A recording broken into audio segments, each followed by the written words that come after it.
వి gold trusted gold buyers తాకట్టులో ఉన్న బంగారాన్ని విడిపించి ఈ రోజు ఉన్న మార్కెట్ ధరకే కొనబడును. మరిన్ని వివరాలకు సంప్రదించండి 77107720. పకడ్బందీగా బందోబస్తు ఏర్పాటు చేయడం జరిగింది.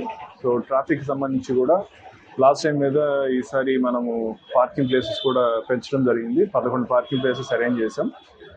దీంట్లో ప్రధానంగా ఏంటంటే మనకు తిరుపతి నుంచి వైపు వచ్చేవన్నీ కూడా ఒకవైపు, తర్వాత నాయుడుపేట నుంచి వచ్చేవి ఒకవైపు, లేకపోతే బిఎన్ కంట్రీకి అట్లా అంటే మన కాలేజ్ నుంచి ఏ దిక్కు నుంచి వస్తాయో వాళ్ళ కన్వీనియంట్గా ఉండేటట్టు అటువైపే పార్కింగ్ ప్లేసెస్ పెట్టి చేయడం జరుగుతూ ఉంది.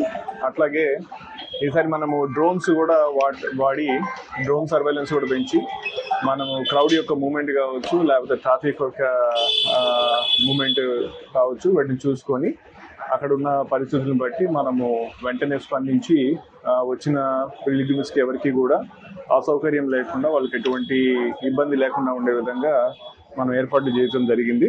సో ఈ 10 రోజులు కూడా మా పోలీస్ శాఖ అందరూ కూడా చాలా నిబద్ధతతోటి పనిచేసి ఈ ఫెస్టివల్ని కూడా ఘనంగా ఎటువంటి అవాంఛనీయ సంఘటనలు జరగకుండా, వచ్చే పిల్గ్రిమ్స్కి యాత్రికులు కూడా ఎటువంటి అసౌకర్యం కలగకుండా కూడా బందోబస్తు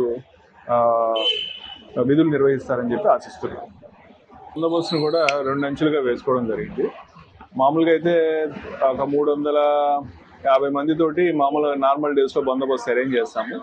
ఆ 3 రోజులకి సంబంధించి మనం అదనంగా కూడా ఇంకొక 490 మందిని ఎక్స్ట్రా అడగడం జరిగిందన్నమాట. సో ఆ 3 రోజులు ప్రత్యేకంగా ఇంకొక 490 మందిని అదనపు సిబ్బందిని పెట్టుకొని ఈ పాయింట్స్ అన్నీ కూడా ఏదైతే మాడ వీధులు ఉన్నాయో, తర్వాత తెప్పోత్సవం కావచ్చు, కళ్యాణోత్సవం కావచ్చు, ఇవన్నీ కూడా తగు ఏర్పాట్లు చేసి ఎక్కడ ఎటువంటి ఇబ్బంది లేకుండా జరుపుతాం. మరిన్ని వీడియోస్ కోసం ఛానల్ ని సబ్స్క్రైబ్ చేయండి. లేటెస్ట్ అప్డేట్స్ కోసం వాట్సాప్ ఛానల్ ని ఫాలో అవ్వండి. ఆ లింక్ డిస్క్రిప్షన్ లో ఉంది.